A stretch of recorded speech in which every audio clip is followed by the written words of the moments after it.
2 Tessalonicenses, no capítulo 2, a partir do verso 1, nós vamos ler então, até o verso 8. Olha o que diz. Irmãos, no que diz a respeito à vinda do nosso Senhor Jesus Cristo, aqui está falando da vinda, do tempo determinado do fim, ok? E a nossa reunião com Ele, nós vos exortamos que não vos demovais a vossa mente com facilidade, nem vos perturbeis, quer por espírito, quer por palavra, quer por epístola, como se procedesse de nós, supondo que tenha chegado o dia do Senhor. Ninguém de nenhum modo vos engane, porque isso não acontecerá sem que primeiro venha a apostasia. Então nós temos uma apostasia aqui, e seja revelado o homem da iniquidade. É o mesmo que está aparecendo lá em Apocalipse 17. É o mesmo chifre pequeno, o filho da perdição, a qual se opõe e se levanta contra tudo que se chama Deus. Se você está com Deus dentro de você, você sabe que Deus está contigo. Esse é o santuário que ele habita e ele quer profanar. Ou é objeto de culto. Entende o que ele está querendo dizer aqui? A ponto de assentar-se no santuário de Deus. Ele quer se assentar dentro do nosso entendimento, ostentando como se fosse o próprio Deus. É isso o que muita gente não entende.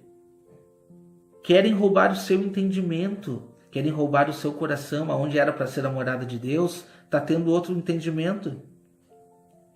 É isso que Satanás quer fazer, ele quer derrubar esses sacrifícios de adoração, ele quer derrubar os seus cultos, ele quer acabar com tudo que é perfeito perante Deus. Quando nós nos esvaziamos de nós mesmos, quando nós deixamos o Espírito Santo habitar dentro de nós, quando nós fazemos parte do corpo de Cristo. Fazer parte do corpo de Cristo não é somente ir para uma igreja, não, é sofrer as dores que ele sofreu, é resistir às tentações. Quando nós fazemos isso, nós fazemos morada para o Espírito Santo e Deus habita em nós. Deus habitando em nós, o diabo se enfurece, ele se enfurece. E ele quer se assentar nesse santuário, ele está assentando nesse momento em muitos entendimentos, irmãos. Aí que está a grande diferença. Vamos prestar atenção nesses detalhes. Vamos mudar a nossa vida para que isso não venha acontecer. E por fim, nós vamos estudar agora então Daniel 12. E nós vamos ver tudo isso encaixado nesse mesmo tempo. Tudo que nós lemos até agora. E todas as profecias de Daniel estão reveladas no capítulo 12. E provavelmente você nunca ouviu sobre isso, ou nunca prestou atenção nesses detalhes. E agora você vai ver, fazendo sentido tudo em Daniel 12, que é o tempo do fim, que ele pergunta como e quando será esse tempo do fim, quando que vão acontecer todas essas maravilhas.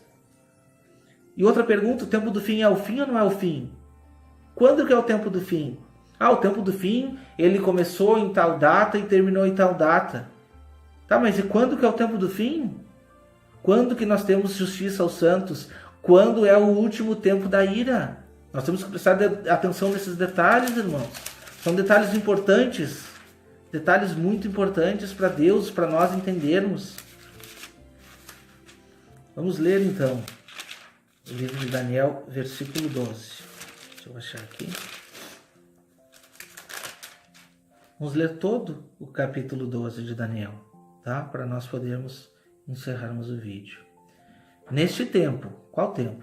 Nós estamos vendo aqui que ele está dando a continuação do capítulo 11 que a gente já leu. É o tempo em que tem a perseguição. Neste tempo se levantará Miguel, o grande príncipe, defensor dos filhos do teu povo, e haverá um tempo de angústia qual nunca houve. Está falando do mesmo tempo de angústia em que Jesus está relatando ali, né? Desde que houve nação até aquele tempo. É um tempo especial, não é um tempo qualquer. Mas aquele tempo será salvo o teu povo. Então nós estamos vendo salvação aqui. Todo aquele que for achado escrito no livro da vida. Muitos dos que dormem no pó da terra ressuscitarão, uns para a vida eterna e outros para a vergonha e horror eterno. Então aqui a gente já consegue ver a ressurreição. Está vendo que esse tempo é exatamente o tempo determinado do fim. E o fim é o fim. Entende? Os que forem sábios, pois, resplandecerão como o fulgor do firmamento, e os que a muito conduzirem à justiça. Olha o que diz lá Daniel, a profecia das 70 semanas de Daniel 9. Justiça eterna, ok? A que muitos conduzirem à justiça, como estrelas, Palavra-chave, estrelas. Ele não quer derrubar as estrelas, é isso que está dizendo lá. Sempre e eternamente brilharão. Tu, porém, Daniel, encerra as palavras e sela o livro até o tempo do fim. Até o tempo do fim.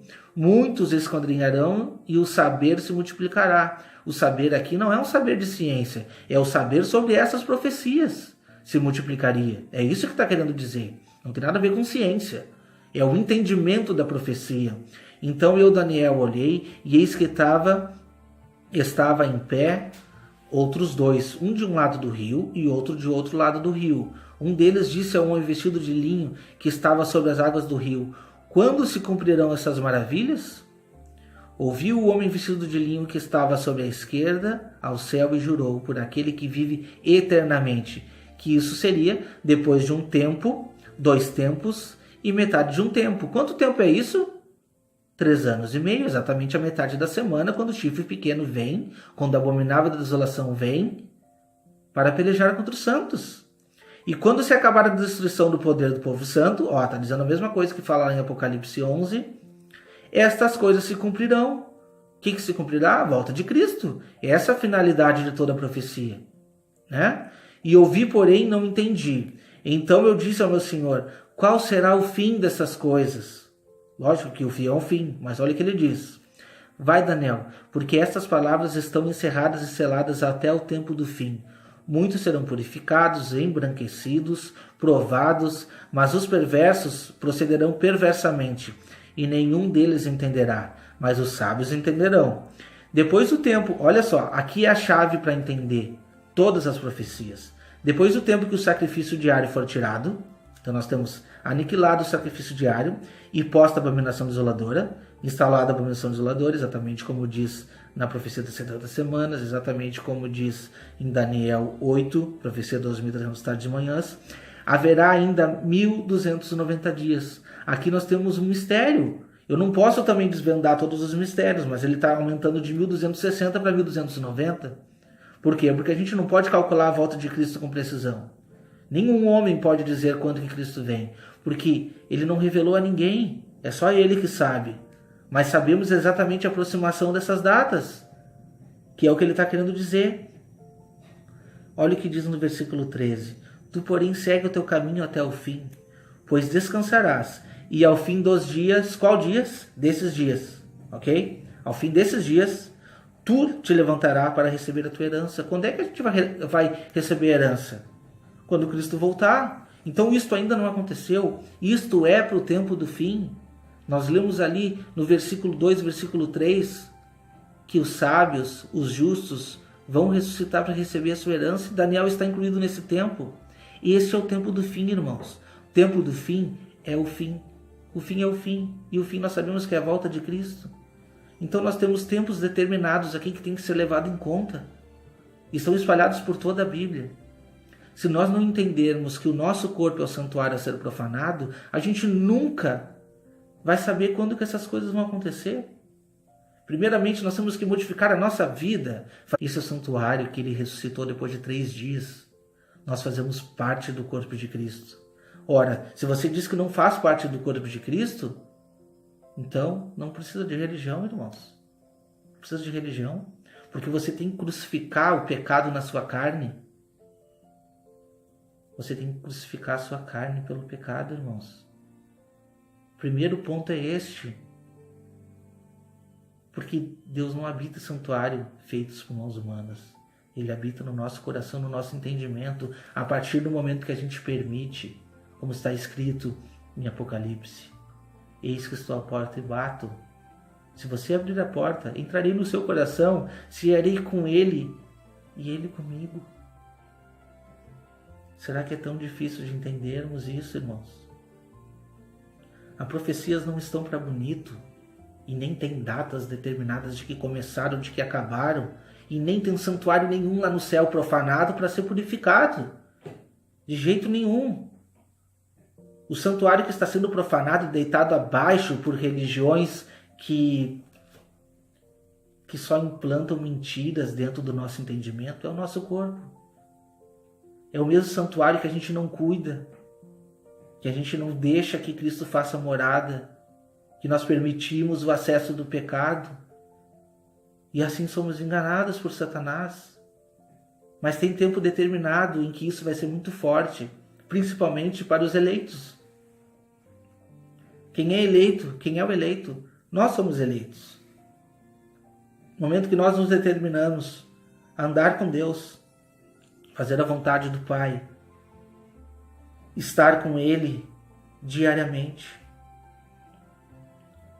tendo como sacrifício recusarmos as vontades da carne, tendo como sacrifício de louvor confessar o nome de Deus a partir dos nossos lábios. É isso que Ele quer, é esse sacrifício que está descrito lá em Hebreus, sacrifícios de louvor. Irmãos, Daniel estava orando por ele e pelo povo dele na hora do sacrifício da tarde, num tempo em que não tinha santuário. Não tinha santuário. O santuário tinha sido destruído naquele momento. Não tinha mais santuário ali. E ele tinha entendido que o verdadeiro santuário era o corpo dele. Ele estava fazendo o que tinha que ser feito. Não adianta tu fazer sacrifício, fazer voto, fazer qualquer coisa, se você não sacrificar na sua carne, não demonstrar dentro do seu coração esse sacrifício. É isso que Deus se compraz.